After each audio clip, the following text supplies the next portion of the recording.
ಮಹಿಳೆಯರಿಗೆ ಸನಾತನ ಕಾಲದಿಂದಲೂ ಮಹಾಲಕ್ಷ್ಮಿಯ ಸ್ವರೂಪವೆಂದು ಕರೆಯುತ್ತಾರೆ. ಮನೆಯಲ್ಲಿರುವ ಸ್ತ್ರೀಯರಿಗೆ ವಿಶೇಷವಾದ ಸ್ಥಾನವನ್ನು ಕೊಡಲಾಗುತ್ತದೆ. ಸ್ತ್ರೀಯರು ಈ ತಪ್ಪುಗಳನ್ನು ಮಾಡಿದರೆ ಲಕ್ಷ್ಮೀದೇವಿ ಮನೆಯಲ್ಲಿ ನೆಲೆಸುವುದಿಲ್ಲ ಎಂದು ಹೇಳುತ್ತಾರೆ. ಹಾಗಾದರೆ ಮಹಿಳೆಯರು ತಪ್ಪುಗಳನ್ನು ಯಾವ ರೀತಿ ಮಾಡುತ್ತಾರೆ? ಮಹಿಳೆಯರ ಯಾವ ತಪ್ಪುಗಳಿಂದ ಮಹಾಲಕ್ಷ್ಮಿ ಮನೆಯಲ್ಲಿ ನೆಲೆಸುವುದಿಲ್ಲ ಎಂದು ಇವತ್ತಿನ ಮಾಹಿತಿಯಲ್ಲಿ ತಿಳಿದುಕೊಳ್ಳೋಣ. ಅದಕ್ಕಿಂತ ಮೊದಲು ನೀವಿನ್ನೂ ನಮ್ಮ ಚಾನಲನ್ನು ಸಬ್ಸ್ಕ್ರೈಬ್ ಮಾಡಿಲ್ಲ ಅಂದರೆ ದಯವಿಟ್ಟು ಸಬ್ಸ್ಕ್ರೈಬ್ ಮಾಡಿ. ನಿಮ್ಮ ಜೀವನದ ಯಾವುದೇ ಸಮಸ್ಯೆಯಿಂದ ಬಳಲುತ್ತಿದ್ದರೂ ಪಂಡಿತರು ಆದಂತಹ ದೈವಜ್ಞರು ಆದ ಶಿವಾನಂದ ಭಟ್ ಗುರೂಜಿಯವರನ್ನು ನೇರ ಭೇಟಿಗಾಗಿ ಒಂದು ಫೋನ್ ಕರೆ ಮೂಲಕ ಸಂಪರ್ಕಿಸಿ.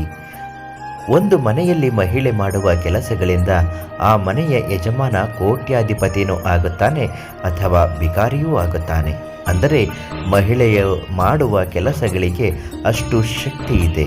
ಮಹಿಳೆಯರು ಮಾಡುವ ಕೆಲವು ತಪ್ಪುಗಳಿಂದ ತಾಯಿ ಮಹಾಲಕ್ಷ್ಮಿ ಮುನಿಸಿಕೊಂಡು ಮನೆಗೆ ಬಡತನ ಬರುವಂತೆ ಮಾಡಿಬಿಡುತ್ತಾಳೆ. ಮದುವೆಯಾಗಿರುವ ಮಹಿಳೆಯರು ತಮ್ಮ ಕಾಲ್ಗೆಜ್ಜೆಯನ್ನು, ಕಾಲುಂಗರವನ್ನು ಹಾಗೂ ಮಂಗಳಸೂತ್ರವನ್ನು ಯಾವುದೇ ಕಾರಣಕ್ಕೂ ಇನ್ನೊಬ್ಬರಿಗೆ ಕೊಡಬಾರದು ಹಾಗೂ ಬೇರೆಯವರಿಂದ ತೆಗೆದುಕೊಂಡು ಬಳಸಲೂಬಾರದು. ಮಹಿಳೆಯು ಬೆಳಿಗ್ಗೆ ಬೇಗ ಎದ್ದು ಅಂಗಳವನ್ನು ಸ್ವಚ್ಛ ಮಾಡಬೇಕು. ಒಂದು ವೇಳೆ ಈ ಕೆಲಸ ಮಾಡದೇ ಇರುವ ಮಹಿಳೆ ಮನೆಯಲ್ಲಿ ತಾಯಿ ಲಕ್ಷ್ಮೀದೇವಿ ನೆಲೆಸುವುದಿಲ್ಲ. ಬೆಳಿಗ್ಗೆ ತಡವಾಗಿ ಏಳುವ ಮಹಿಳೆಯ ಮನೆಗೆ ಲಕ್ಷ್ಮೀದೇವಿ ಪ್ರವೇಶ ಮಾಡುವುದಿಲ್ಲ.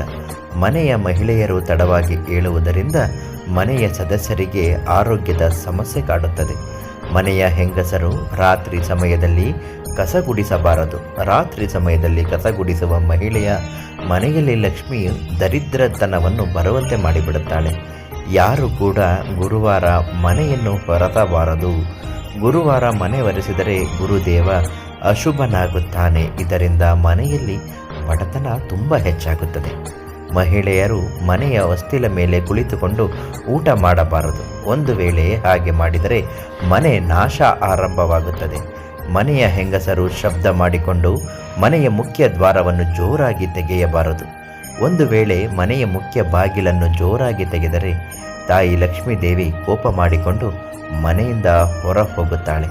ಜೊತೆಗೆ ಮನೆಯ ಮುಖ್ಯ ದ್ವಾರದ ಬಳಿ ಕುಳಿತುಕೊಂಡು ಜೋರಾಗಿ ಮಾತನಾಡುವುದು ಅಥವಾ ಹರಟೆ ಹೊಡೆಯುವುದು ಕೂಡ ತಪ್ಪಾಗುತ್ತದೆ. ಇದರಿಂದಲೂ ಲಕ್ಷ್ಮೀದೇವಿ ಮನೆಯಿಂದ ಹೊರ ಹೋಗುತ್ತಾಳೆ.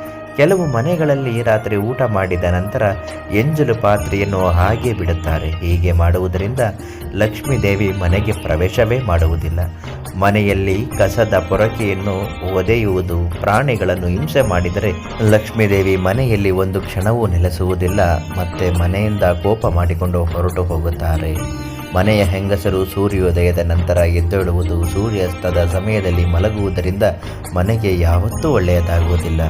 ಮನೆಯಲ್ಲಿ ಮಾಡುವ ಕೆಲಸಗಳಿಂದ ಮನೆಯ ಸದಸ್ಯರು ಅನಾರೋಗ್ಯಕ್ಕೆ ಒಳಗಾಗುತ್ತಾರೆ ಅಥವಾ ಕಾಯಿಲೆಯಿಂದ ಬಳಲುತ್ತಾರೆ. ಬ್ರಹ್ಮ ಮುಹೂರ್ತದಲ್ಲಿ ಅಥವಾ ಸಂಜೆ ಸಮಯದಲ್ಲಿ ಭೋಗ ವಿಲಾಸದಲ್ಲಿ ತೊಡಗಿಕೊಂಡರೆ ಅಥವಾ ಕೆಲವು ಶ್ರೀಮಂತರು ಶ್ರೀಮಂತಿಕೆ ಬಂದ ನಂತರ ದೇವರನ್ನು ಮರೆಯುತ್ತಾರೆ. ಹೀಗೆ ಮಾಡುವುದರಿಂದ ಸಂಪತ್ತಿಗೆ ಕಾರಣವಾದ ತಾಯಿ ಲಕ್ಷ್ಮೀದೇವಿ ಕೋಪಗೊಳ್ಳುತ್ತಾಳೆ. ಏಕೆಂದರೆ ಸಂಜೆ ಸಮಯ ಪೂಜೆಗೆ ಸೂಕ್ತವಾಗಿರುತ್ತದೆ. ಕೆಲವರು ಮನೆಯಲ್ಲಿ ಬೆಳಗ್ಗೆ ಮತ್ತು ಸಂಜೆ ದೀಪವನ್ನು ಬೆಳಗುವುದಿಲ್ಲ. ಇದರಿಂದ ಲಕ್ಷ್ಮೀದೇವಿಗೆ ಕೋಪ ಬಂದೇ ಬರುತ್ತದೆ. ಹೀಗಾಗಿ ನಾವು ಪ್ರತಿದಿನ ಬೆಳಗ್ಗೆ ಮತ್ತು ಸಾಯಂಕಾಲ ದೀಪವನ್ನು ಹಚ್ಚಬೇಕು. ಲಕ್ಷ್ಮೀದೇವಿ ಸ್ವಚ್ಛವಾಗಿರುವ ಸ್ಥಳದಲ್ಲಿ ನೆಲೆಸುತ್ತಾಳೆ. ಹೀಗಾಗಿ ಮಹಿಳೆಯರು ತಮ್ಮ ಮನೆಯನ್ನು ಆಗಾಗ ಸ್ವಚ್ಛ ಮಾಡುತ್ತಲೇ ಇರಬೇಕು. ಯಾವುದೇ ಕಾರಣಕ್ಕೂ ಮನೆಯ ಮೇಲೆ ಜೇಡರ ಬಲೆ ಇರುವಂತೆ ನೋಡಿಕೊಳ್ಳಲೇಬಾರದು. ಇದರಿಂದ ಲಕ್ಷ್ಮೀದೇವಿ ಮನೆಯಲ್ಲಿ ನೆಲೆಸುವುದಿಲ್ಲ. ಮನೆ ಸ್ವಚ್ಛವಾಗಿರಬೇಕು. ಕೊಳಕುತನ ಇರುವ ಮನೆಯಲ್ಲಿ ಯಾವುದೇ ಕಾರಣಕ್ಕೂ ಯಾವ ದೈವ ಶಕ್ತಿಯೂ ನೆಲೆಸುವುದಿಲ್ಲ. ಸ್ನೇಹಿತರೆ, ಇದು ಈ ಹೊತ್ತಿನ ಒಂದು ಮಾಹಿತಿ. ಇನ್ನು ನಿಮ್ಮ ಜೀವನದಲ್ಲಿ ಯಾವುದಾದರೂ ಸಮಸ್ಯೆಯಿಂದ ಬಳಲುತ್ತಿದ್ದರೆ, ಪರಿಹಾರ ಬೇಕು ಅನ್ನುವುದಾದರೆ ಗುರುಗಳು ದೈವಜ್ಞರೂ ಆದ ಪಂಡಿತ್ ಶಿವಾನಂದ ಭಟ್ ಗುರೂಜಿಯವರನ್ನು ಒಮ್ಮೆ ಸಂಪರ್ಕಿಸಿ. ಎಲ್ಲರಿಗೂ ಒಳ್ಳೆಯದಾಗಲಿ. ಧನ್ಯವಾದ.